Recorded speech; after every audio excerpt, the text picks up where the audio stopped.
어제 가르쳐 드렸죠. 하나님은 우리에게 좋은 아침을 주시는데 Every morning is good morning. 매일 아침이 좋은 아침인데 젖과 꿀이 흐르는 말씀이 있는 아침은 단순히 good morning을 넘어서서 꿀 모닝이다 이랬죠. 우리 이소영 목사님은 인사를 굉장히 길게 시키시더라고요. 마음의 축복을 받을 여러분을 보니 저도 이렇게 기쁜데 하나님은 얼마나 기쁘시겠습니까? 그런데 이제 저는 짧게 시켜요. 앞뒤 좌우로 인사합시다. 굿모닝, 굿모닝. 믿음으로 말씀을 받으면 너희가 하나님의 영광을 보리라. 그래서 믿음으로 말씀 받는 자는 꿀 같은 말씀을 경험하기 때문에 꿀모닝이 될 것이고, 그렇지 않으면 뭐 이렇게 달고 오묘한 하나님의 말씀을 못 누리는 거죠. 이 아침에 말씀이 우리에게 새로운 소망을 주고 새로운 기쁨을 줄 수 있기를 바랍니다. 오늘 아침은 제목이 굉장히 달콤살벌해요. 천국과 지옥을 결정하는 전도. 전도가 얼마나 중요한지를 성경 전체에서 가장 잘 설명하는 본문이 바로 오늘 이 본문입니다. 보통 복음서에는 이제 우리가 이제 마태, 마가, 누가 이 세 복음서를 공관복음이라고 하고 요한복음은 따로 떼어서 이제 공관복음 3개와 요한복음 이렇게 이제 나누는데, 이 공관복음 그리고 요한복음 이 공통되는 것들이 굉장히 많고 한 사건을 여러 성경의 복음서에 다 이렇게 기록한 게 참 많잖아요. 읽다 보면 동일한 사건인데 각 저자가 바라보는 관점에 따라서 조금씩 디테일한 게 다른 그런 기술들이 많아요. 그러다 보니까 같은 내용이지만 마태복음에도 있고 마가복음에도 있고 누가복음에도 있고 요한복음에도 있고 뭐 그런 게 많단 말이죠. 그런데 오늘 이 본문 사건은 이 복음서 전체에서 단 한 번만 기록이 되어 있어요. 그렇기 때문에 오늘 이 본문이 굉장히 중요하게 여러분이 제대로 알지 못하면 성경을 잘 모르게 돼요. 아주 중요한데 복음서 전체에서 몇 번만 나와요? 한 번만 나와요. 그러니까 오늘 여러분이 말씀을 경청하고 또 메모하고 그걸 가지고 묵상하고 그러면서 여러분이 이 본문을 제대로 이해해버리면, 그리고 그 깨달은 것을 믿어버리면 여러분 인생이 달라지게 되어 있어요. 이 말씀의 능력은 보통 능력이 아니에요. 그래서 오늘 이 귀한 말씀이 깨달아져서 전도가 이렇게 중요하구나, 천국과 지옥을 결정하는 거구나, 이렇게 제대로 깨닫고 그 깨달음 바탕 위에서 여러분이 복음 전도자로 아맹어사라고 하는 이 고상하고 아름답고 이 존귀한 직분을 잘 누리시다가 여러분 하나님 앞에 상급 많이 받으시기를 바랍니다. 목사님 목양실을 나오면서 이렇게 오른쪽 복도에 액자가 하나 탁 그 복도에 붙여져 있어요. 순간 나오면서 한 1초 딱 지나치면서 쳐다봤는데 너무나 멋진 말이 붙어져 있더라고요. 오늘도 지구가 도는 것은 구원받아야 할 수많은 사람들이 이 지구에 살고 있기 때문이다. 좀 적용하면 오늘도 아침 해가 떠오르는 것은 오늘도 우리가 구원해야 될 사람들이 많이 있기 때문이고, 하나님이 오늘도 우리를 안 데려가시고 지난밤에 안 불러가시고 살려두시는 것은 우리 때문에 구원받아야 될 사람들이 우리 주변에 많이 있기 때문인 줄로 믿습니다. 그럼 오늘 이 중요한 누가복음 16장 19절에서 31절 이 사건이 오늘 우리에게 주시는 교훈이 뭘까요? 3가지 정말 중요한 이 본문을 관통하는 핵심 교훈을 제대로 깨달을 수 있기를 바랍니다. 첫째로 오늘 본문은 이름에 관하여 설명하십니다. 뭐라고요? 다른 말로 하면 인정에 관한 것이에요. 인정. 또 다른 말로 하면 평가에 관한 것이에요. 또 다른 말로 하면 관점에 관한 것입니다. 오늘 이 본문이 주시는 것은 하나님이 사람을 인정하고 평가하는 관점과 사람이 사람을 인정하고 평가하는 관점은 전혀 다를 수 있다 하는 것을 이 부자와 나사로를 비교하시면서 우리에게 알려주십니다. 오늘 본문에 보면 19절에 한 부자가 등장합니다. 그 부자의 이름이 뭐죠? 부자가 나사로? 성경 제대로 안 보시죠, 우리 누님들 또. 예? 부자의 이름이 뭐죠? 예, 한 부자. 이름이 나옵니까, 안 나옵니까? 안 나와요. 그런데 오늘 성경은 이름이 나와야만 되는 결정적인 세 가지 이유가 있어요. 왜냐? 이 이스라엘 백성들, 이 사람들은 이름에 목숨을 거는 민족이라 이름이 안 나왔다, 이거는 결례를 넘어서서 이거는 무시하는 거거든요. 예. 여러분도 주보에 헌금 냈는데 주보에 이름 빠졌다, 막 삐치고 딴 교회 가고 막 사무실에 전화 걸어가지고 막 항의하고 막 어떤 사람은 막 목사 보고 대들고 막 그러잖아요. 이름 글자 한자만 틀려도 받침 하나만 틀려도 막 사무실에 항의하고 막 그러잖아요. 전 그런 사람 많이 봤거든요. 신장로님을 더군다나 장로 임직하는데 임직식 순서장에 식장로 이렇게 해놓은 거예요. 신장로를 식장로. 이러니까 이 신장로님이 열받아가지고 내 장로 안 한다 이러면서 막. 우리는 이 이름에 목숨 걸어요. 근데 우리 민족보다 1000배 만배 이름에 목숨 거는 민족이 이스라엘 백성들이에요. 근데 오늘 본문에 보면 이 부자의 이름이 없어요. 이거는 굉장히 충격적인 사건입니다. 왜냐?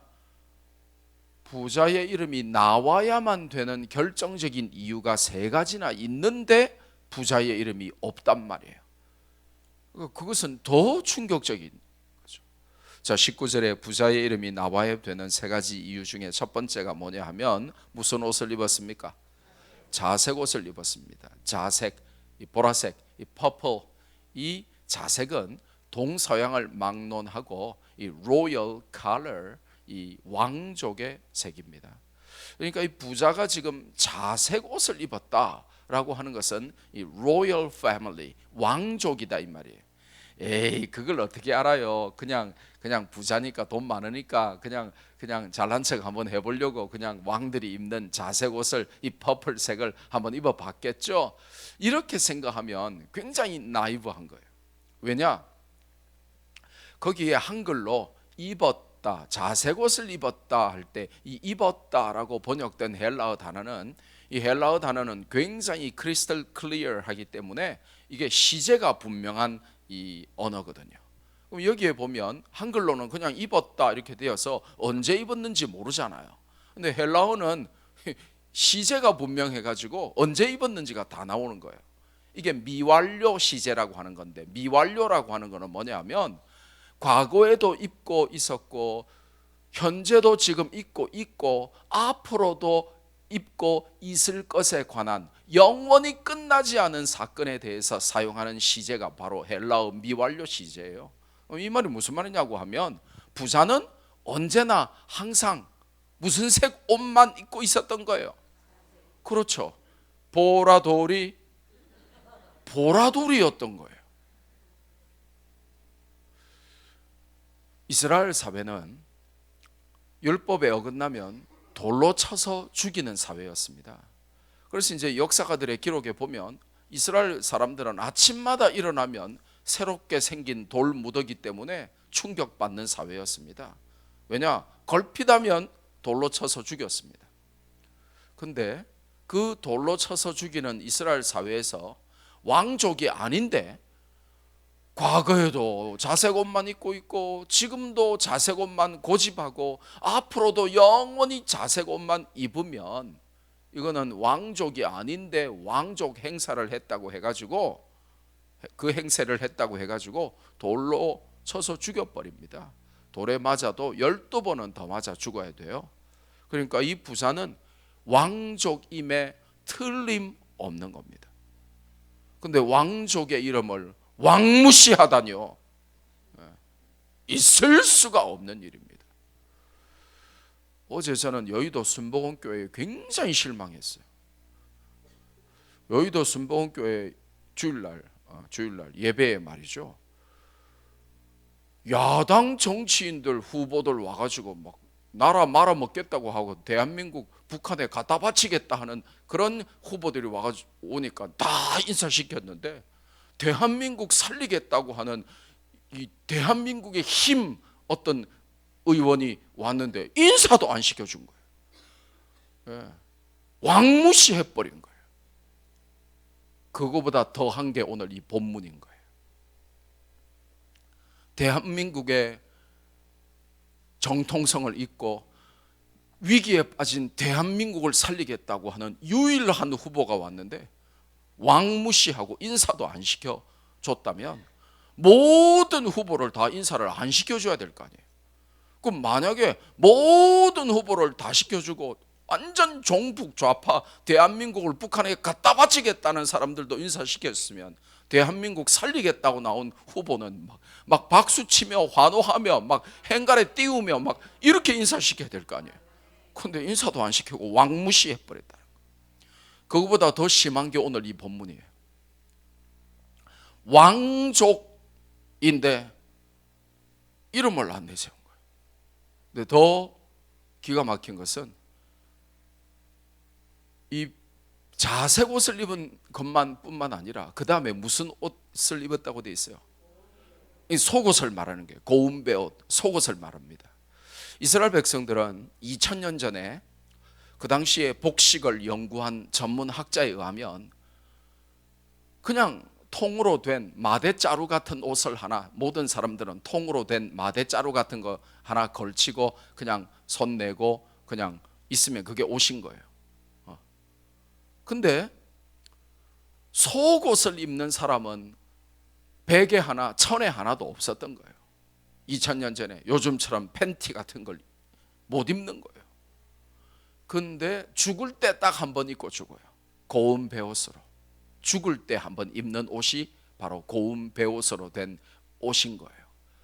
근데 이거를 2000년 전에 이런 고급, 최고급 고운 베옷을 입을 수 있는 사람들은 어떤 사람들이었냐? 요즘으로 치면 재벌들만 가능한 거예요. 근데 이 부자는 속옷으로 뭘 입은 거예요? 고운 베옷을 입고 있었던 거예요. 100만인 중에 한 명을 위한 디자인, 카운테스 마라의 디자인 철학처럼 100만인 중에 한 명 입을까 말까 한 고운 베옷으로 죽을 때 한 번 입는 것도 힘든데 매일매일 2000년 전에 요즘 같은 고운 베옷으로 속옷을 입고 살았단 말이에요. 다 통으로 된 마대자루 하나 걸치면 그게 옷의 전부였던 그 시절에 고운 베옷으로 속옷을 입을 수 있는 사람은 온 나라를 통틀어서도 왕과 몇 명밖에 안 되는데 그 고운 베옷으로 옷을 해 입었단 말이죠. 재벌이에요, 재벌. 근데 그 재벌의 이름을 싹 무시하고 성경이 아예 누군지 이름을 밝히지도 않는 거예요. 더 나아가서 세 번째 이유가 뭐예요?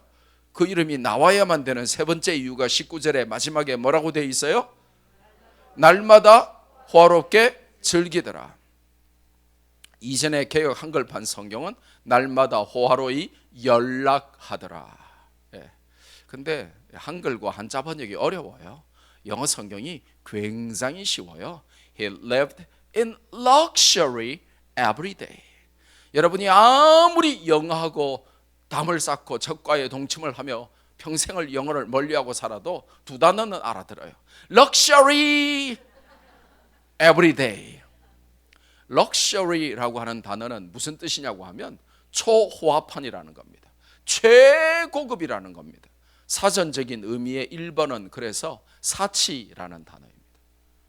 얼마나 사치스럽고 초호화판으로 최고급으로 잔치를 했는지 모르지만 어쨌든 성경에 럭셔리한 최고급의 사치하는 그런 잔치를 했는데 언제 했냐? Every day, 날마다 했다는 겁니다. 여러분, 잔치 평생에 한 번, 두 번 하죠. 자식 시집 보낼 때, 장가 보낼 때 한 번 하잖아요. 자식이 많으면 뭐 이제 기둥뿌리 다 뽑으면서 뭐 세 번, 네 번, 다섯 번도 하지만 평생 한두 번 하는 게 잔치잖아요. 그런데 그 평생 한두 번 하는 럭셔리한 잔치를 언제 했다고요? 날마다 했어요. 자식 한 두서너 명 시집장가 보내버리면 평생 모아놨던 거 다 쓰고 부모들은 기둥뿌리까지 다 뽑아가지고 줘요. 그런데 그런 럭셔리한 잔치를 몇 번 해요? 언제 해요? 날마다. 그럼 얼마나 부자길래 날마다 하냐 이거예요. 그러면 잔치하면 혼자 할까요? 잔치할 때는 누구를 초대해야 돼요? 사람을 초대해야 되겠죠? 그러면 왕족이고 재벌인데 손님 초대하는데 거지 초대할까요? 누구하고 레벨이 같은 사람, 나하고 비슷한 사람 초대하는 거예요. 그럼 거기에는 그 잔치에는 누가 매일 왔을까요? 왕족들과 재벌들이 왔겠죠. 그 유대 사회를 이끌어가는 최고의 지도자들이 다 왔겠죠. 그렇게 유명한 왕족이요 재벌이요 그 유대 사회를 이끌어가는 VVIP들을 매일매일 초대하는 그 사회의 최고 영향력 있는 자가 이 부자였어요. 근데 성경은 그 부자의 이름을 싹 빼버린 것입니다. 이것을 학자들은 하나님의 생략, divine omission, 그리고 또 하나님의 의도적인, 하나님의 의도가 있는 생략, intentional omission of God, 하나님이 의도적으로 생략해버렸다, 하나님이 무시했다. 요즘 젊은 애들은 그 무시 앞에 짐승 하나를 집어넣어요. 뭐 무시, 알아들을란가 모르겠는데 하나님이 divine omission, intentional omission, 하나님이 이 부자의 이름을 의도적으로 무시하셨다는 거예요. 그렇게밖에 해석할 수 없는 거예요. 그런데 19절에 이미 유대인이라면 이미 19절을 읽고 벌써 기절 한 10번쯤 해야 돼요. 왕족이고 재벌인데 그 부자의 이름이 안 나오니까 히브리적인 관점으로 유대적인 사고로 볼 때 이 본문이 이해가 안 된단 말이에요. 그죠? 오늘 여기 대통령 후보가 왔다든지 대통령이 왔다든지 뭐 하다못해 이 지역에 뭐 시장이 와도 우리가 소개하고 이러는 게 정상인데 그 사회의 최고 유명한 왕족이면서 재벌이면서 그 사회의 모든 VVIP들을 매일매일 초대해서 럭셔리한 잔치를 베푸는 이미 그 사회에서 가장 저명 인사인 그 사람의 이름을 성경이 싹 무시했단 말이죠. 그러면 이미 19절만 읽어도 유대인 독자들은 이미 거품을 물고 기절하고 쓰러져야 돼요. 근데 20절을 읽으면 이제 거기에 완전히 불 위에 기름을 붓고 있어요.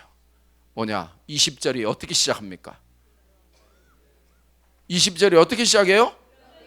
그런데 이걸 영어로 오 마이 갓이라고 합니다. 그 왕족과 재벌 부자의 이름을 의도적으로 하나님이 무시하셔서 그 이름조차도 관심이 없는 것처럼 싹 무시하셨는데 그런데 그 다음에 뭐라고 나와 있어요? 나사로라 이름하는 한 거지. 오 마이 갓. 대조가 되십니까? 이해가 되십니까? 왕족 재벌 부자의 이름을 생략했으면 그러면 거지의 이름을 말한다는 게 말이 돼요, 안 돼요? 말 안 되는 거죠. 그런데 그 왕족 재벌 이름은 생략해버리고 거지의 이름을 그런데 나사로라 이름하는 한 거지가 이렇게 말을 하고 있다. 이것은 충격 중에 대충격이고, 이 대조를 보면 정상적인 히브리인, 정상적인 유대적 사고를 가진 사람이라면 기절 한 100번쯤 해야 되는 겁니다. 있을 수가 없는 일이죠. 무슨 일입니까? 여러분, 혹시 길 가다가 거지가 동냥하고 있으면 저는 말이죠, 주머니에 있는 거 10,000원짜리 하나라도 줍니다. 그런데 제 양심껏 생각해 볼 때 평생 그 거지의 이름이 궁금해가지고 지나가던 발걸음을 다시 돌려서 와서 당신의 이름이 뭐요? 라고 묻거나, 그 이름이 너무 알고 싶어서 불면의 밤을 지새웠다가 다시 그 다음날 아침에 달려가서 당신 이름이 뭐요? 라고 물어본 적이 저는 한 번도 없어요. 여러분은 있으십니까? 여러분, 길 가다가 거지가 있으면 그 거지의 이름이 궁금해가지고 미치고 환장해 본 적이 있으십니까? 그 거지 이름 물어보신 적이 있으세요? 없잖아요. 더군다나 이 거지는 헌데투성이로 버려졌다, 이렇게 성경이 기록해요. 한글로 헌데 이렇게 번역된 이 헬라어 단어는 피부암이에요. 피부암.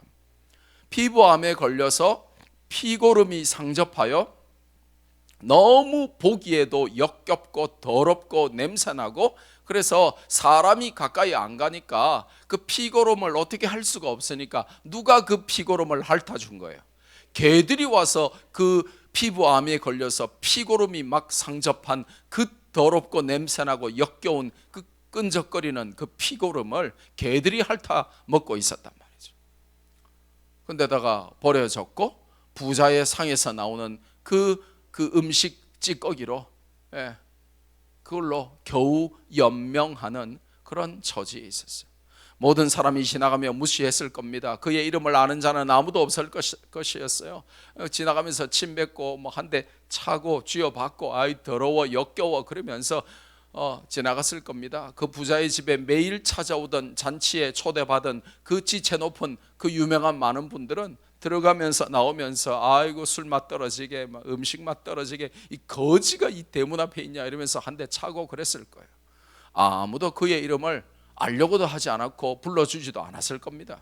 반대로 부자의 이름은 요즘으로 치면 날마다 TV에 나오고 모든 사람들이 그 이름 앞에 환호하고 박수치고 그랬을 겁니다. 그런데 사람들은 부자의 이름을 부르고 거지의 이름은 무시했으나 놀랍게도 하나님은, 성경은 정반대였습니다. 우리가 세상에서 별로 알아주지 못해도, 세상이 우리를 인정하지 않아도, 우리가 세상에서는 2류, 3류, 4류의 삶을 살아도, 우리가 세상에서는 별 성취와 업적을 자랑하지 못해도, 아무도 우리 집 아들 낳았으면 내 이름을 아는 사람이 없어도 그래도 하나님이 우리를 알아주시고 인정해 주시면 되는 것입니다.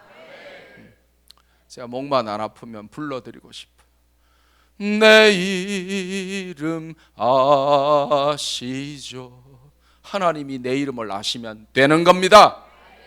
천국 들어가야 되는데 천국과 지옥을 심사하는 곳에서 이상하네, 네 이름이 없네, 나는 너를 모른다 하시면 어떡할 겁니까? 그래서 세상이 우리를 아무리 알아주고 세상에서 모든 사람들이 내 이름을 연호하고 내 이름 앞에 박수치고 내 이름 앞에 머리를 조아려도 하나님이 몰라주면 끝나는 겁니다. 반대로 세상이 나를 잘 몰라줘도 나를 푸대접해도 세상 사람들이 내 이름 아는 사람 별로 없어도 시집 온 이후로 내 이름으로 불려본 적이 한 번도 없고 누구 엄마, 누구 무슨 댁 그렇게만 불렸어도 그래도 하나님이 나를 알아주시면 되는 겁니다. 그게 중요하다. 두 번째로 오늘 성경은 장소에 관하여 우리에게 말씀하십니다. 천국과 지옥에 관하여 말씀하십니다. 이게 굉장히 중요합니다. 왜냐? 성경 전체에서 천국과 지옥을 가장 잘 설명하는 성경이 오늘 이 본문입니다. 자, 나사로는 죽었습니다. 모든 사람이 그의 죽음을 예견했습니다. 왜요? 이미 딱 보니까 죽어가고 있잖아요. 피부암에 걸려가지고 피고름이 상접하고, 예, 부자의 상에서 떨어지는 음식 부스러기로 겨우 연명하고, 누가 봐도 이제는 며칠 안에 오늘 내일 하면서 죽을 것 같았어요. 죽었어요. 모든 사람이 예상한 죽음이죠. 아마 아무도 슬퍼하지 않았을 것입니다. 그 유대인의 그냥 늘 하던 그 어떤 전통을 따라서 가마떼기에 둘둘 말아가지고 광야에 버렸을 것입니다.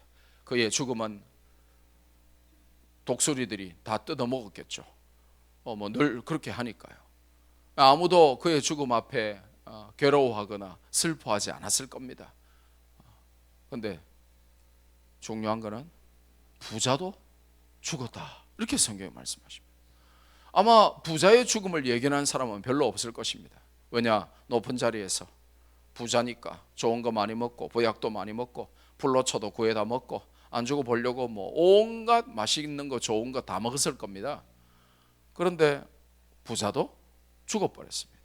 아무리 왕족이라도, 아무리 돈이 많은 재벌이라도 히브리서 9장 27절, 한 번 죽는 것은 사람에게 정하신 것이요 그 후에는 심판이 있으리니. 모든 사람은 다 한 번 죽습니다. 더 중요한 것은 한 번 죽은 다음에는 뭐가 있다라고 말씀하시냐 하면 심판이 있습니다. 어떤 심판입니까? 천국 가는지 지옥 가는지. 그런데 그 기준이 뭡니까? 예수 그리스도. 예수 그리스도 믿는 인생은 어디에 갑니까? 천국 갑니다. 예수 그리스도 안 믿는 인생은 아무리 많이 배우고 많이 가지고 신분이 높아도 지옥에 갈 수밖에 없는 것입니다. 자, 오늘 성경을 자세히 한번 보면 좋겠어요. 자, 나사로가 죽었습니다. 누구에게 받들려? 천사들에게 받들려. 누구 품에 들어가고? 자, 이건 굉장히 중요한 거예요. 왜냐하면 성도들은 신학을 안 왔기 때문에 이게 도대체 무슨 말인지도 모릅니다. 천사들에게 받들려 아브라함의 품에 들어갔다 하는 이 긴 표현 전체가 하나의 수거입니다. 수거. 여러분, 영어에 단어 있고 단어가 연결된 수거 있지. 그러면 그 수거예요. 이게 수거. 이 긴 수거의 뜻이 뭐냐? 굉장히 간단한 뜻이 뭐냐? 천국 갔다, 이 뜻입니다. 천사들에게 받들려 아브라함의 품에 들어갔다, 이거를 한마디로 천국 갔다. 그러면 여러분 궁금해야 돼요. 반드시 말씀을 읽으면서 궁금해야 됩니다. 궁금하지 않고 맹목적으로 믿어버리면 나중에 이 믿음이 말씀에 근거한 믿음인지 아닌지가 그게 헷갈려져요. 왜 다윗의 품에 안겼다고 하지 않고 모세의 품에 안겼다고 하지 않고 요셉의 품에 안겼다고 하지 않고 왜 아브라함의 품에 안겼다고 할까? 그게 천국 갔다는 수거일까? 그게 궁금해야 돼요. 왜 그럴까요? 왜 그럴까요?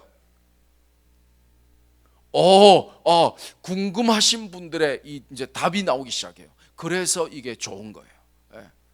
자, 성경에 보면 무려 3번이나 몇 번? 3번이나 하나님이 아브라함을 나의 친구 아브라함, 나의 bud 아브라함, 영어 성경에도 Abraham my friend, 그렇게 정확하게 아브라함이 하나님의 친구였다라고 3번이나 표현을 해요. 그러면서 아브라함이 믿음의 조상이에요. 그래서 학자들이 연구해 볼 때 아마도 하나님께서 이 믿음의 조상이고 하나님의 절친한 벗이었던 이 아브라함을 천국의 영접위원장으로 세우지 않았을까? 친구 아이가 우리 이러면서. 그 이상은 지구상에 존재하는 모든 인간은 아무도 모릅니다. 그 이상은. 그래도 궁금증이 해소가 안 됐다. 그러면 여러분 죄송합니다. 천국 가실 때 딱 적어 놓으세요. 적어 놓고 천국 가자마자 딱 아브라함의 품에 딱 안기는 그 순간 질문이 있는데요. 그러면서 왜 저는 다윗이 안아주면 안 될까요? 저는 모세 품에 좀 안겨보면 안 될까요? 그럼 아마 아브라함이 아니 내가 영접위원장이거든. 그럼 모든 사람은 딱 죽어서 눈 뜨면 천사들이 나한테 데려오게 돼 있거든. 아마 그럴지 모르겠어요. 자, 그랬는데 누구도 죽어요? 누구도 죽어요? 부자는 죽었는데 고통 가운데 지금 어디에 있어요? 정확하게 성경에 있는 대로 음부에서. 음부가 뭐냐 하면 바로 지옥입니다. 지옥. 근데 지옥에서 뭐 중에? 고통 중에. 자, 복음서와 요한계시록까지 지옥을 설명하는 모든 묘사는 고통과 괴로움이라는 단어 외에는 없어요. 그러니까 지옥은 어떤 것이에요? 고통스럽고 괴로운 곳입니다. 왜 고통스럽고 괴로울까요? 자, 성경을 보면 지옥은 유황불연못이에요. 유황불연못. 그리고 그 안에는 뭐가 가득하냐? 구더기가 가득하다 그랬어요. 근데 그 구더기 한 마리도 죽는다 안 죽는다? 안 죽어요. 여러분, 구더기가 불 가운데 들어가면 상식적으로 하면 구더기 죽어야 돼요? 안 죽어야 돼요? 죽어야 돼요. 근데 구더기 한 마리도 안 죽어요. 자, 우리가 이 땅에서 한번 죽잖아요. 그러면 한 번 죽는 것은 사람에게 정해진 거예요. 그러면 그 다음에는 천국에서 영원히, 지옥에서 영원히 살아야 돼요. 그래서 중요한 거예요. 어디로 가느냐? 그래서 천국 입장권 예수 그리스도, 천국 보험 예수 그리스도, 천국 비자 예수 그리스도. 그 예수 그리스도 있으면 천국에서 영원히, 예수 그리스도 없으면 지옥에서 영원히. 더 심각한 것은 지옥의 유황불연못에 떨어지는데, 그러면 유황불연못이니까 용암덩어리 한가운데, 그 검붉은 용암덩어리, TV에서 뉴스에서 보셨죠? 그 수천도 되는 그 용암덩어리 한가운데로 떨어지면 어떻게 될까요? 닿기도 전에 죽어버려요. 녹아서 죽어버려요. 근데 성경에 뭐라고 돼 있냐? 거기에 떨어져서 구더기도 한 마리 안 죽는 거예요. 무슨 말이냐? 이미 한번 땅에서 죽었기 때문에 거기 들어가면 고통은 있는데 죽음보다 더한 그 용암 덩어리 안에서 화상의 고통은 느끼는데 다시 죽을 수는 없는 거예요. 이게 바로 영원한 심판이에요. 여러분, 화상 입어 보셨습니까? 우리 주부들 요리하다가 뭐 손도 불에 데워보고 뭐 물에도 삶아보고 뭐 지금까지 상처도 있고, 여러분 화상 입어 보셨죠? 그럼 화상 입어 보면 아파요, 안 아파요? 손가락 끝에 조금만 불에 해도 온몸이 아파요. 근데 온몸을 화상을 입으면 어떻게 되는 줄 아세요? 전신 화상을 입으면 거의 대부분 죽어버려요. 왜 그러냐? 너무 고통스러운 거예요. 근데 지옥에 갔어요. 유황 불연못에 떨어졌어요. 근데 그러면 닿기도 전에 죽어야 되는데, 뜨거워서 고통은 느끼는데 죽을 수가 없는 거예요. 그게 심판인 거예요. 여러분, 너무너무 죽기보다 더 고통스러우면 뭐 하면 끝납니까? 죽으면 끝나잖아요. 그럼 고통을 모를 거 아니에요. 그런데 이제는 지옥에 가면 땅에서 한번 죽어서 갔기 때문에 더 이상의 죽음이 없는 거예요. 그 대신 고통만 당하는 거예요. 그 얼마나 미치겠어요? 얼마 동안? 언제까지? 그게 미치는 거죠. 3년만 견디면 되느니라. 그러면 3년은 미친 듯이 견디면 되는데, 참 10년만 견디면 되느니라. 10년만 미친 듯이 견디면 돼요. 교회 건축해 보니까요, 임시로 막 얻었는데 임시로 얻은 게 뭐 옛날 교회만큼 넓나요? 좁은 곳에서 1년 반만 견디면 된다 이러면서 미친 듯이 그 1년 반 그래가지고 이제 견디니까 소망이 생기니까 교회가 생기는 거예요. 근데 영원히 지옥불 한가운데서 구더기와 함께 고통의 춤을 추며 영원히 고통만 있고 죽음보다 더한 아픔만 있는데 죽을 수는 없는, 이게 바로 심판인 거예요. 혹시 여러분 유황 오리구이 드셔보셨어요? 저는 이제 소돼지를 싫어하니까 오리 되게 좋아하거든요. 그러니까 유황 오리구이가 되게 맛있어요. 이렇게 가면, 식당에 가면 이렇게 꼬지에 이렇게 탁 이렇게 꽂아가지고 쥐가 이렇게 셀프로 돌아요. 이렇게 돌면서 기름 다 떨어지면서 이렇게 불에 익으면 그거 뽑아가지고 먹으면 유황 오리구이, 유황 숯불 오리구이 맛있잖아요. 지옥이 뭐냐? 정확하게 유황 인간구이. 그 고통스러운 유황 용암 그 한가운데 떨어져서, 그럼 1초 만에 죽어버려야 고통이 없을 건데 전신 화상의 고통은 느끼는데 영원히 죽지 않고 그 고통만 느껴야 되니까 그걸 보고 심판이라고 하는 거예요. 얼마나 미치겠어요. 근데 오늘 성경이 왜 우리가 주목해서 정확히 알아야 되냐 하면, 그 지옥에서 이 부자가 눈을 들어 멀리, 고통 중에 눈을 들어 멀리 아브라함과 그의 품에 있는 나사로를 보고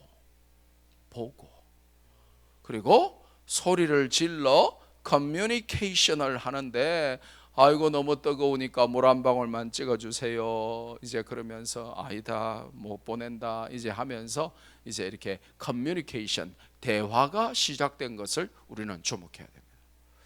성도들이 성경을 모르니까 내가 복음으로 믿고 지가 복음으로 믿고 대충 적당하게 들은 풍월로 믿으니까 천국은 저쪽에 있고 지옥은 또 저 반대편에 있어가지고 끝과 끝에 위치하고 있는 줄 알고 천국에 대해서도 모르고 지옥에 대해서도 몰라요. 왜냐? 오늘 이 본문이 성경 전체에서 유일하게 처음이자 마지막으로 여기만 나오니까요. 성경을 잘 모르는 거예요.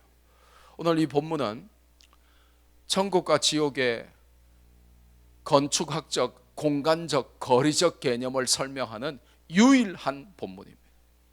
오늘 이 본문에 보면 천국과 지옥의 거리가 나오고 천국과 지옥을 제대로 알 수 있는 모든 힌트가 오늘 이 본문에 다 들어 있습니다. 오늘 본문에 보면, 성경을 보면 천국은 비스듬하게 위에 있고 지옥은 비스듬하게 아래에 있습니다. 그 사이에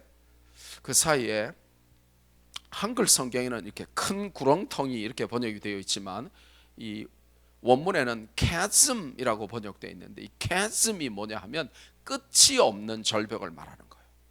그러니까 천국이 비스듬하게 위에 있고 지옥은 비스듬하게 아래에 있는데 그 사이에는 chasm, 끝이 없는 절벽이 놓여 있는 거예요. 그런데 사람의 얼굴을 보고 얼굴을 육안으로 식별하고 소리를 질러서 그 지옥과 천국에 있는 그 사람들이 커뮤니케이션을 할 수 있는 거리에 있었다라고 하는 거예요. 예를 들면 이런 거죠. 제가 지금 눈으로 우리 정 목사님을 봤어요.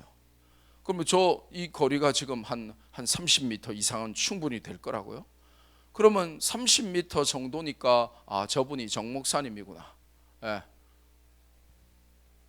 얼굴이 식별이 된다고요. 그럼 제가 소리 질러 가지고 정 목사님 이러면 저쪽에서 왜요? 이렇게 대답을 할 거 아니에요. 그러면 반갑습니다 하고 굿모닝 하면서 이제 이렇게 대화가 왔다 갔다 하겠죠. 근데 만약에 정 목사님이 저 한 200m 떨어져 있다. 그럼 제가 얼굴을 식별할 수 있을까요? 못하겠죠. 소리 질러봤자 들릴까요? 안 들리겠죠. 혹시 귀가 밝은 사람은 누가 소리를 지르네 이 정도는 들리겠지만 무슨 내용인지는 전혀 모를 거 아니에요. 또 눈이 아무리 좋아도 저기 사람이 있네, 사람이 지나가네 그 정도는 알겠지만 누군지는 모를 거 아니에요. 근데 오늘 성경에 보면 천국과 지옥의 공간적 거리적 개념을 설명하면서 천국과 지옥의 거리에는 사람이 사람의 얼굴을 식별할 수 있고 소리를 질러서 서로 의사소통을 할 수 있으나 끝이 없는 절벽으로 가로막혀서 천국에서 지옥으로 혹은 지옥에서 천국으로 서로 왕래할 수는 없는 거리라고 정확하게 설명을 하고 있어요. 여러분, 멀리뛰기 세계 챔피언이 50m 도움닫기를 해옵니다. 그럼 50m 동안 도움닫기 열심히 뛰어와가지고 이 선 앞에서 이 선을 밟으면 실격이니까 선 앞에 탁 서가지고 점프를 탁 해서 모래에 떨어져요. 그러면 몇 미터를 뛰냐? 세계 챔피언이 7m 얼마 뛰어요. 8m도 못 뛰어요. 8m. 세계 챔피언이. 아줌마들은 50m 달려오다가 기절해요. 뛰어봤자 30cm도 못 뛰어요. 세계 챔피언이 8m를 못 뛰어요. 높이뛰기 세계 챔피언이 달려와가지고 바를 넘어야 되는데 이 높이뛰기 세계 챔피언이 넘어봤자 3m도 못 넘어요. 만약에 천국과 지옥이 우리 눈앞에 펼쳐진다면 한 5m만 돼도 아래에서 어떻게 올라갈 거예요? 세계 챔피언도 3m밖에 못 뛰어오르는데 만약에 한 30m면 어떻게 달려와서 점핑해서 저기 넘어갈 거예요? 못 가는 겁니다. 근데다가 비스듬하게 천국은 위에 있고 지옥은 아래에 있기 때문에 올라올 수도 없고 뭘 타고 올라올 수도 없고 끝이 없는 chasm, 절벽이 가로막고 있는 거예요. 근데 왜 이게 중요하냐? 왜 성경에 이 천국과 지옥의 공간적 거리적 개념이 중요하냐? 그걸 제가 지금 설명하려고 이렇게 길게 설명하는 거예요. 제가 뭐 건축학 개론 교수도 아니고 말이죠. 왜 천국과 지옥의 구조를 여러분이 알아야 되냐 하면 여러분이 예수님 믿기 때문에 다 천국 가잖아요. 못 가는 분 있습니까? 구원의 확신 없는 분 계십니까? 여러분 다 구원의 확신 있죠? 여러분 다 천국 가죠? 근데 안 믿는 여러분 부모 형제, 안 믿는 여러분 자식, 안 믿는 여러분 절친한 사람들은 다 어디 가죠? 지옥. 근데 여러분이 천국 가가지고 마실라 가가지고 야 천국 너무 아름답구나, 천국 너무 예쁘구나, 저 보석 봐 그러면서 천사들이 막 안내해주고 막 이러면서 천국을 즐기고 있는데 저 밑에서 안 믿고 죽은 여러분 남편이, 안 믿고 죽은 지옥 간 여러분 자식이 여보, 어머니, 제가 이 불꽃 가운데서 너무너무 고통스럽고 괴로워요.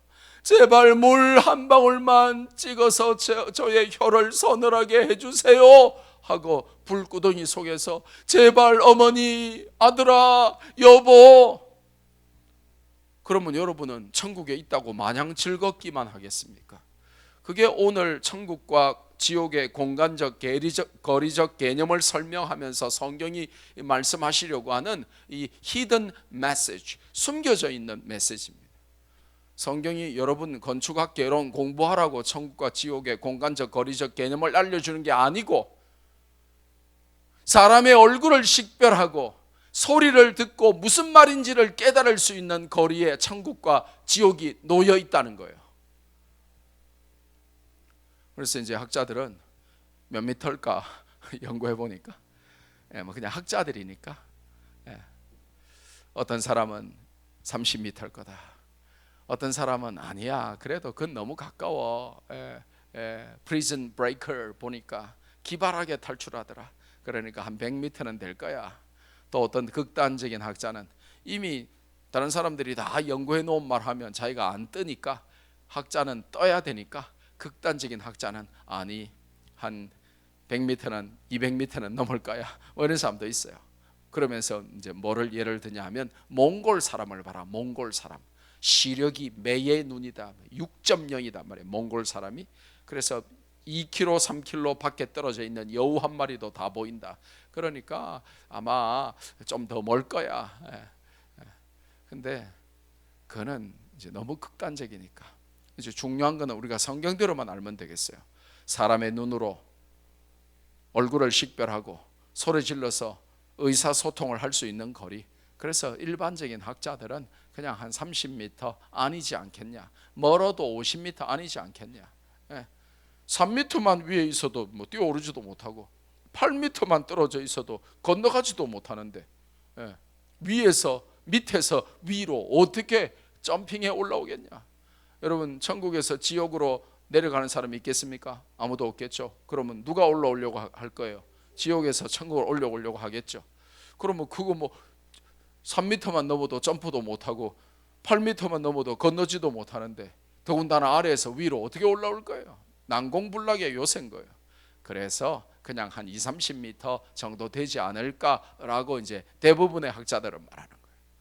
어쨌든 간에 중요한 것은 여러분은 천국 갔는데 저 밑에 눈에 뻔히 내 남편이 보이는 거예요. 눈에 뻔히 내 자식이 보이는 거예요. 그들이 여러분을 향하여 왜 당신 혼자 순복음 춘천교회 다니고, 왜 당신 혼자, 왜 어머니 혼자, 왜 아빠 엄마만 예수님 믿고 나에게 그때 전도 제대로 안 해줬냐고. 그래서 내가 이 불구덩이 속에서 영원히 저주받고 심판받아야 되냐고 그들이 외치면서 아 뜨거 아 뜨거 어머니 구해주세요 하면, 여러분은 천국에 있기 때문에 마냥 행복하게만 하겠냐? 그게 오늘 본문의 메시지인 거예요. 더 심각한 메시지가 세 번째로 등장하는 거예요. 세 번째로 바로 절규에 관한 것입니다. 어떤 절규냐?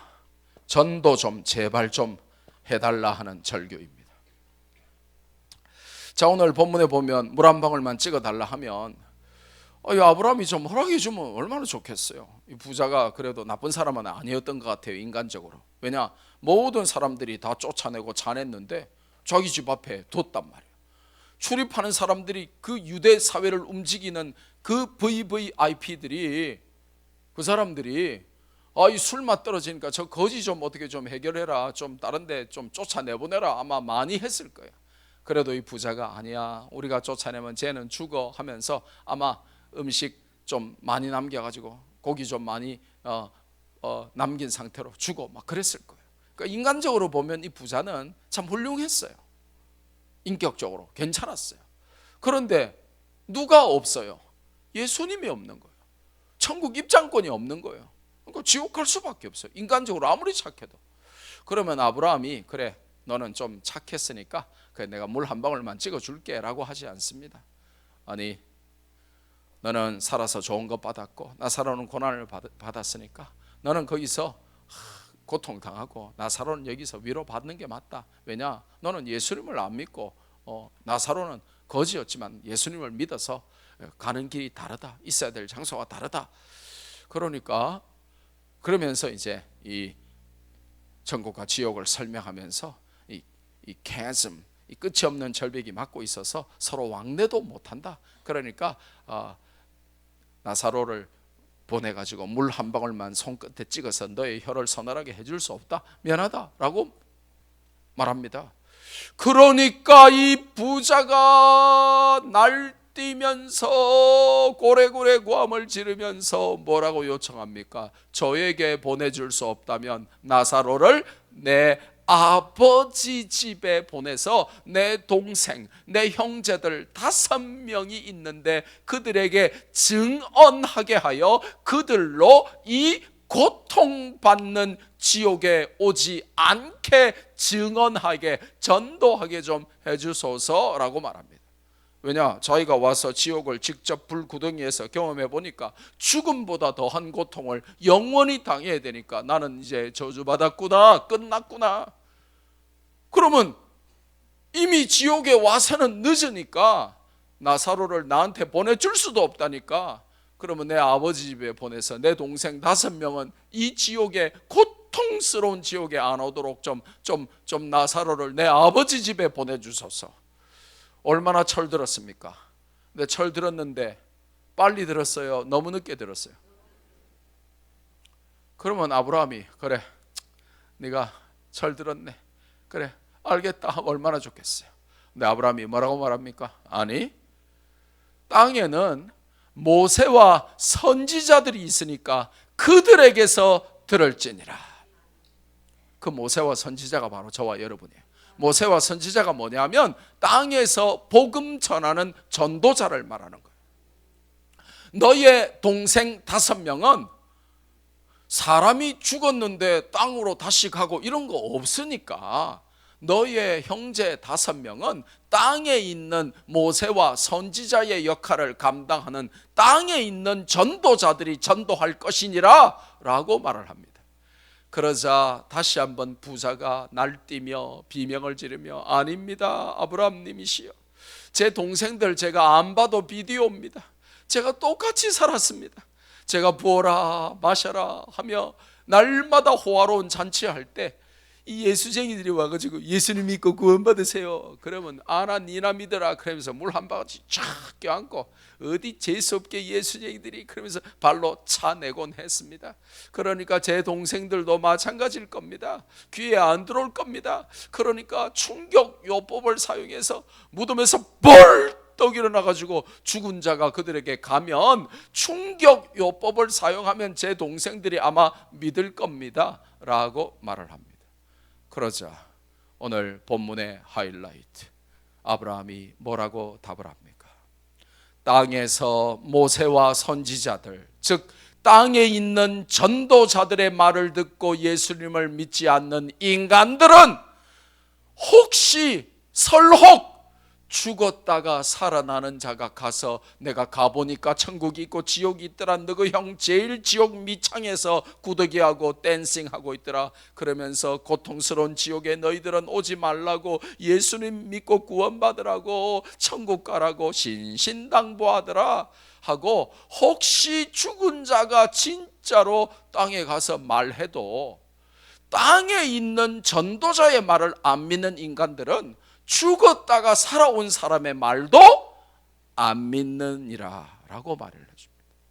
그러면서 하나님의 방법은 죽은 사람을 내가 천국 받느니라 지옥 받느니라 하면서 보내는 것이 아니라 땅에 있는 전도자를 통하여 전도하는 것이 하나님의 방법이다라고 말하는 거예요. 예화 하나만 들고 마치겠습니다. 제가 할매 충만한 교회에 부임했다 그랬죠. 거기 가니까 부임했다 그랬죠 이러면 아멘이 아니고 예. 제가 할머니 많은 교회에 부임했다 그랬잖아요. 예. 그래 가니까 거기에 이제 연세 많으신 80도 넘으신 이 할머니 집사님, 이분도 또 강 집사님인데 강필숙 할머니 강 집사님이 계신 거예요. 근데 이분은 교회 전체 할머니들 중에 가장 부자 할머니인 거예요. 대부분 가난한 할머니들인데 이 할머니는 부자예요. 이유가 뭐냐? 3남 3녀 6명의 자식을 뒀는데 이 자식이 전부 아들 셋, 딸 셋, 사위, 며느리들까지 다 대한민국을 움직이는 굉장한 사람들인 거예요. 그러니까 그 자식들이 대한민국을 움직이는 그런 사람들이니까 얼마나 용돈을 많이 주고 하겠습니까? 그러니까 이 할머니 강 집사님이 제일 좋은 집에 살고 제일 돈도 많고 온 몸에다가 금목걸이에다가 금반지에다가 하여튼 돈으로 갖다 발라 그런 할머니인 거예요. 그러니까 이 할머니 강 집사님의 낙이 뭐냐? 대부분의 할머니, 그 수백 명의 할머니들이 다 가난하니까 이분이 교회 올 때마다 이분의 낙이 뭐냐? 사탕을 한 100봉지씩 사오는 겁니다. 그래가지고 교회 할머니들마다 아침에 하나씩 던져주는 게 낙인 거예요. 그럼 이 할매들은 뽀시락 하면서 매일 사탕 반은 주무시고 반은 뽀시락거리고, 그 뽀시락거림의 원인 제공자가 바로 이 할머니 강 집사님이에요. 근데 새파란 37살짜리 목사가 부임해가지고 예수님 안 믿으면 지옥 간다 하고, 야 이 역적들아 그러면서 어명 똑바로 받으라 그러면서, 야 이 도끼들아 하나님 발등 찍으면서 사니까 좋더냐 이 도끼들아, 이 쌍날 도끼들아 그러면서 막 그러면서, 야 이 식충들아 배 나온 거 봐라 이 식충들 그러면서 밥 먹듯이 전도해라. 그러니까 이분이 마음이 안 좋은 거예요. 자기는 지금까지 교회에서 막 뻐기면서 목에 힘주면서 어깨에 힘주면서 봐라 우리 아들 딸처럼 성공한 사람이 어딨냐 그러면서 우리 아들 뭐 이렇고 우리 사위 이렇고 이러면서 근하게 살았는데, 가만히 보니까 자기 그 대단한 아들 딸 사위 며느리 다 지옥 간다는 거예요. 그럼 이분이 충격을 받은 거예요. 그래가지고 거의 실어증 증세가 오는 거예요. 내가 이렇게 자랑스럽게 여기고 내가 이렇게 잘 키웠다고 자부심을 가지고 이렇게 대한민국 최고 유명한 내 자식들이 다 지옥 간다니까 이분이 충격받은 거예요. 그래가지고 몇 달을 끙끙 앓은 후에 어느 해에 명절이 주일과 겹친 어느 해에 자식들이 이제 명절에 다 내려온 거예요. 그러니까 삼남 삼녀에다가 또 손자 뭐 얼마나 많겠어요. 뭐 증손자까지. 왜냐면 뭐 큰아들이 뭐 60몇 살이고 그러니까 이제 다 온 거예요. 다 와서 이제 저녁을 먹은 거예요. 그 큰 집에서 이제 할머니 강집사님 집에서 저녁을 먹었어요. 저녁 잘 먹고 났는데 갑자기 이 할머니 강집사님이 이 자식들 앞에서 손자 손녀 앞에서 무릎을 꿇고 대성통곡을 하며 울기 시작하는 겁니다. 아이고 아이고 아이고 이러니까 자식들이 좌불안석이겠죠. 할머니 어머니가 우니까 자식들이 어떻게 하겠어요? 기분 좋겠어요? 그 이제 여쭤본 거죠. 어머니 왜 이렇게 우십니까? 이러니까 놔라 이러면서 아이고 하니까 이 자식들이 아니 저희가 뭐 서운하게 했습니까? 뭐 저희가 뭐 갑자기 뭐 잘 못했습니까? 용돈이 좀 부족하십니까? 뭐 온갖 해도 뭐 놔라 그러면서 아이고 한 거예요. 그러니까 이 자식들이 미치는 거죠. 이유도 모르고 어머니는 계속 울고. 그래서 이제 자식들이 서로 윙크하고 막 이래가지고 자식들과 손자 손녀 막 전부 다 무릎 꿇은 거예요. 그 앞에서 무릎 꿇고 어머니 제발 용서해 주세요. 제발 왜 이러시는지 말씀만 해주세요. 이렇게 된 거예요. 그러니까 이 할머니 강집사님이 2단계 작전으로 들어간 거예요. 이분이 전라도 분인데 전라도 사투리를 굉장히 구수하게 구사하는 분이에요. 나가 말이여 소원이 있어 불어 이렇게 된 거예요. 그러니까 자식들이 아이고 됐다 이제 살았다 이러면서, 왜 저 경로당에 할아버지 한 분 마음에 드시는 분이 계십니까? 뭐 어머니 뭐 너무 오랫동안 혼자 계셨으니까 저희가 뭐 결혼식 시켜드릴 테니까 이러니까 그런 게 아니야 이러는 거예요. 그러면서 나아가 소원이 있어 불어 그러면서 각서 쓰겠냐 이렇게 나온 거예요. 각서 쓰겠냐는 겁니다. 그러니까 이제 자식들이 아이고 됐다 뭐 경로당에 할아버지 한 분 마음에 들었다 그러면 뭐 결혼시켜 드리면 되고, 용돈이 작다 그러면 용돈 좀 올려드리면 되고, 뭐 옷을 한번 사달라 하면 옷 사드리면 되고, 여행 보내달라 하면 여행 보내드리면 되고, 각서 쓰면 되니까 각서 쓴다는 거예요. 이 할머니 강집사님이 다짐에 다짐을 받는 거예요. 진짜 각서 쓰겠냐? 아이고 어머니 저희가 언제 살면서 어머니 말씀에 불순종한 거 봤습니까? 애매긴 거 봤습니까? 어머니 저희들은 그렇게 하늘처럼 떠받드는데 어머니 말씀하시면 이건 100% 순종입니다. 그러면서 너희들 맞지 이래가지고 이제 다 된 거예요. 이제 어머니 앞에 이제 어머니가 말씀하시면 무조건 순종한다. 순종 안 하면 성을 간다. 그러면서 네, 어머니가 이제 드디어 이제 그 이유를 말씀하시는 거예요. 나의 소원은 너희들이 다 예수님 믿고 구원받아서 나하고 같이 천국에 가는 거예요. 그러면서 막 울면서 너희들이 지옥 불덩어리 가운데서 비명 지르는 것을 나는 못 본다, 이 말이요. 다 이렇게 된 거예요. 그 자식들이 뭐 대단하게 큰 거 그런 걸 요구할 줄 알았는데 자기들이 볼 때는 겨우 그냥 교회 가자 이런 거니까, 아이고 어머니 그것 때문에 이렇게 한 시간씩 이렇게 무릎 꿇고 자식들 앞에서 이렇게 서럽게 우셨습니까? 그러면서 그래 다 들었지, 내일부터 어머니 모시고 교회 간다, 이렇게 된 겁니다. 주일날 아침 이 할머니 강집사님이 팔자걸음 걸으면서 보부도 당당하게 이렇게 오면서 뒤에 자식들 수십 명이 삼남 삼녀에다가 며느리들, 사위들, 그죠? 손자, 손녀들, 증손자, 증손녀까지 전부 다 안고 걸리고 해가지고 다 뒤따라오는데 앞에서 교회 들어오는 겁니다. 그 자녀들이 지금도 잘 믿습니다. 비록 할머니 강집사님은 가셨으나 이제 천국에서 그 자녀들이 입성하기를 기다리고 계십니다. 말씀 맺습니다. 왜 오늘 이 아침에 이 설교를 드렸냐? 여러분은 예수님 믿기 때문에 천국 가는데 문제는 예수님 안 믿는 여러분 부모 형제, 안 믿는 여러분 남편, 안 믿는 여러분 자식은 어쩔 겁니까? 여러분은 천국 가서 행복해 하는데 저 밑에서 비명 지르며 물 한 방울만 제발 찍어서 혀를 서늘하게 해달라고 그 유황 불 구덩이 가운데서 고통스럽게 영원히 저주받은 형벌 가운데서 죽음보다 더한 고통 가운데서 제발 나를 죽여달라고 울부짖으면서, 왜 어머니 혼자, 당신 혼자 왜 순복음 춘천교회 다니고 나를 그때 그렇게 간절하게 뜨겁게 전도하지 않았냐고 그들이 울부짖을 때 여러분은 할 말이 있어야 되지 않겠습니까?